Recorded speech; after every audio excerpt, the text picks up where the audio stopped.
একটি কম্পিউটার আর ইন্টারনেট সংযোগ থাকলে এখন ঘরে বসেই আয় করা সম্ভব, আর তা করছেনও অনেক বাংলাদেশি তরুণ। বিভিন্ন পরিসংখ্যান থেকে দেখা যায় দেশের প্রায় 50 থেকে 60 হাজার তরুণ ফ্রিল্যান্সার হিসেবে অনলাইনে বাইরের কাজ বা আউটসোর্সিং করছেন। আরও তরুণদের এভাবে আউটসোর্সিং এ যুক্ত করার জন্য সরকারি বেসরকারি উদ্যোগে নেওয়া হচ্ছে বিভিন্ন কার্যক্রম। দেখুন শাহনাজ মুন্নির রিপোর্ট।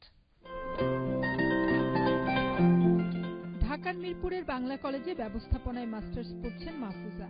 2 বছর ধরে ফ্রিল্যান্সিং করে ঘরে বসে আয় করছেন মাহফুজা। অনেকে আছে যে নেট ইউজ করতে পারি বা ব্রাউজ করতে পারি মানেই যে আউটসোর্সিং পারবো তা কিন্তু না। এই কাজটা শিখে তারপরই শুরু করতে হবে। অনেকেই আছে একসাথে অনেক লোক নিয়ে কাজ করে, কিন্তু আমি টোটালি একা। তারপরও 50 থেকে 60 হাজার টাকা থাকে আমার। 2011 সালের শেষের দিকে আউটসোর্সিং এর কাজ শুরু করেন শামসুল আনাম ইমন। 2.5 বছরের বেশি সময় পার করে ইমন এখন যাত্রাবাড়ির দনিয়ায় গড়ে তুলেছেন ওএফটি নামে আউটসোর্সিং প্রতিষ্ঠান, যেখানে তার সাথে কাজ করছে আরো অনেক তরুণ। ইমনের মতে একটু ধৈর্য ধরে লেগে থাকলে আউটসোর্সিং এর মাধ্যমেই মাসে লাখ টাকার বেশি আয় করা সম্ভব। আমরা মনে করি যে ফ্রিল্যান্সিং বা অনলাইনের মার্কেটে এরকম যে এখানে বসলেই হয়তো ডলার আসা শুরু হয়। অ্যাকচুয়ালি ব্যাপারটা তা না।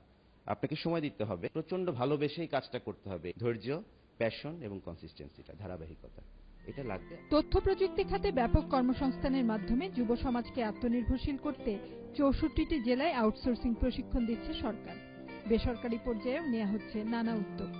প্রতিটা উপজেলায় আমরা প্রশিক্ষণ দিতে যাচ্ছি এবং আমার প্রোগ্রাম আছে যে 55,000 প্রশিক্ষণ দেওয়ার, কিন্তু আমি মনে করছি আমার সেভিংস হবে, আমি 1 লাখ প্রশিক্ষণ দিতে পারবো। বিআইটিএম নামে আমাদের একটা ইনস্টিটিউট আছে, যার মাধ্যমে আমরা আউটসোর্সিং প্রফেশনালদেরকে বিভিন্ন রকম ট্রেনিং করে থাকি।